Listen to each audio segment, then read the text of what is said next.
All right, we've had some success on the trucks, and the green wire is holding, and I am going to do something about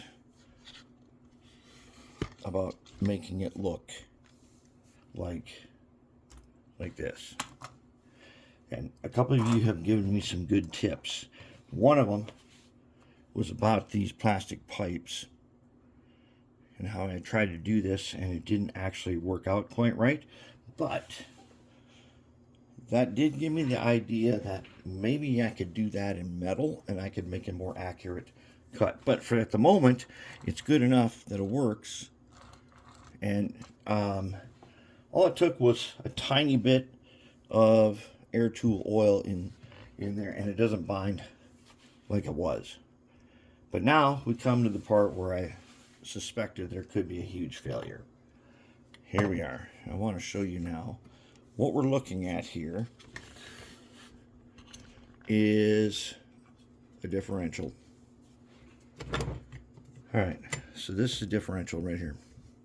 What it looks like on the inside is this. So it transmits power across down to a shaft that goes down here to the one. You can just barely see the gears in there. It goes down to there.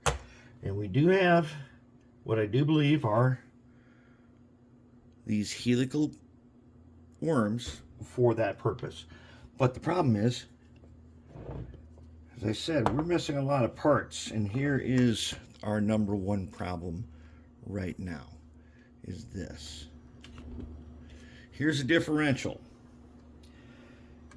Now, differentials consist of a few components. Let me show you how they work. So what you've got is a shaft, which fortunately just so happens to be 2mm. And 2mm, if you remember right, when we were building trucks, remember when we were scratch building trucks and trying to solve the problem of can you build your own gear tower and stuff? we started building these kind of guys and worm gears and stuff. Well, when we did that, we accumulated a whole bunch of parts. Now this one here happens to have some 3D printed thrust washers in it. And this truck was a total success. This is just the sample one. Total success. But what I've run into right at this moment is this gear here and this differential. Okay, so the shaft comes across, it turns and turns this guy, it turns it vertical. Now, in order to do this, one of the things you got to do is you got to take, as usual, Marvel air tool oil to do all the phosphor bronze bearings. Very important. Now, if you're a steam guy and you've never seen us do this in diesel locomotives, here's the thing. When you got a shaft like this, this one is going to have one bushing and a bearing, and they're going to be on this steel shaft, and they are phosphor bronze. What we have to do is we've got to put a pinhead of air tool oil. And why air tool oil? Air tool oil does not break down. If you use 3-in-1 oil, which is mineral oil, it'll wear out real fast. If you use Teflon, it will spread everywhere. So like we always do, we're going to do the combination. We're going to go ahead and we're going to use this guy, little dropper with some air tool oil. I just want the tiniest drop here because I don't need it to spread.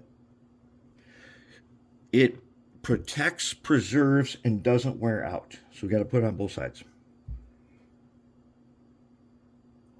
Okay, then in this shaft right in here, there's a bearing down there. That one also gets a tiny dot of air tool oil, and so does the top cover. Top cover also gets just a little dot in there. All right, very little. You don't need almost nothing. So I'm going to take this nut here so I can set this thing on a flat surface. Okay, so the problem I ran into, we're missing parts, as I suspected. All right, so the way this goes together is you've got this little bushing here that goes like that. There should be one for each side, and then you've got this bearing that goes like that.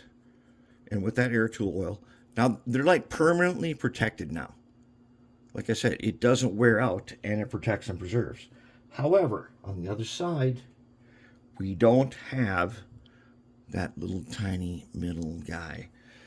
And I looked for pipes and I looked for everything you could figure out. But then I recalled in those scratch built trucks, we had some thrust washers. And we're going to try to do this using a thrust washer that big for a 2mm shaft. We're going to put, it's going to take more than one, so we're going to put 3 of them on there. We'll put 3 of these guys on there. Now, if everything works out right, and then we put the bearing on, now that, I'm hoping, does the job. What we don't want is too much side to side. We got a little more than we want in here. I'm not sure there's, well, I don't know. If I can find a 4th one, I'll put that in there. But anyways, if I can find a 4th one, I'll put it in there. And if he fits, he fits. If he doesn't, we'll leave it. Because over here, you see, I've already got the first one sitting on here. He was complete. He's been greased and everything. Okay, so now we got this guy in here. So what we're going to do now is, and for those of you steam guys who don't watch any of my diesel locomotive rebuilds, we're using high temp disc brake wheel bearing grease, red lithium. And red lithium has stood the test of time. It literally does not wear out. But more importantly, it does not spread to anywhere it's not supposed to go. And if it does, if there's excess, it'll just collect in a spot that's out of the way, and it'll never go anywhere. And then we take a tiny, tiny dot there. You don't need much of this stuff. You just put a little bit on there. Like this. I'm going to turn him. Okay, see how right away he collects a little knob on there. Now we want to spread this out just a little more. But here's the thing. If you are using Teflon, there's some brands of Teflon out there.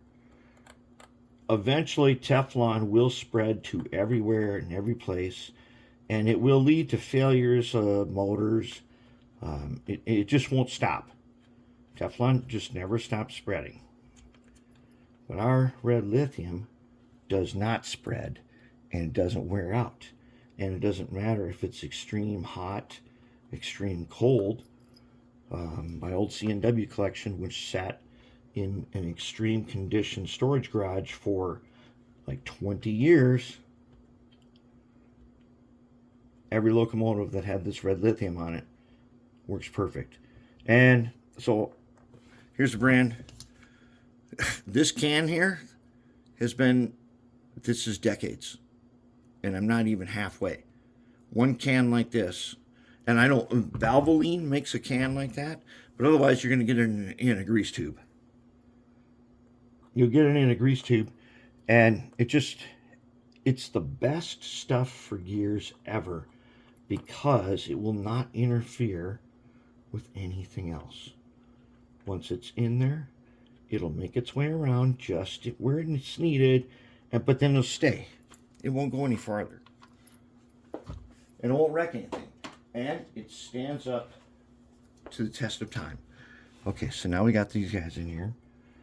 And I want to find out if he's going to stay, or are we going to end up with some kind of a, there's a little back and forth. I'm going to see if I can add one more washer.